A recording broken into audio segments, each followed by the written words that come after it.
নিঃস্ব অবস্থায় কি দোয়া করতে পারেন একজন মানুষ, এই দোয়াটা শিখে নেন, ইনশাআল্লাহ আপনার জীবনের সমস্ত সংকট কেটে যাবে ইনশাআল্লাহ। আমি নিজেও ওই দোয়াটা বেশি বেশি করার চেষ্টা করি। দোয়াটা হচ্ছে, মুসা আলাইহিস সালাম একটা গাছের নিচে হেলান দিয়ে বসলেন, বসে দেখলেন দুইজন মেয়ে দাঁড়িয়ে আছে দূরে, পানি নিতে পারছে না, লোকজন পানি নিয়ে যাচ্ছে, ওরা দাঁড়িয়ে আছে বেচারি। মুসা আলাইহিস সালাম গিয়ে বললেন, কি সমস্যা আপনাদের? এটা নিয়ে আপনারা আবার মেয়েদের সাথে কথা বলার চেষ্টা করেন না, ঠিক আছে? তো মাহারাম গায়রা মাহারাম মেনে চলে। তারা বললেন যে আমাদের বাবা অনেক বৃদ্ধ মানুষ, আমরা পানি নিতে পারি না যতক্ষণ না আমাদের কম পানি নিয়ে চলে যায়।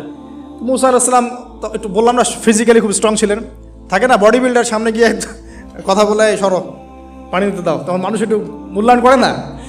তো মুসা আলাইহিস সালাম এভাবে পানি নিয়ে দিলেন এবং বাছুরদেরকে পানি পান করালেন, করিয়ে গাছের নিচে এসে বসে আছেন। বসে বসে তিনি দোয়া করছেন, এই যে দোয়াটা তিনি দোয়া করছেন, রব্বি, একটা নেক কাজ করলেন, নেক কাজ করলেন না, মানুষের উপকার করলেন, নেক কাজ করে এসে গাছের নিচে বসে দোয়া করছেন, আল্লাহ এখানে তো আমার খাবার পানি বাসস্থান কিছুই নাই, আমি কি করব?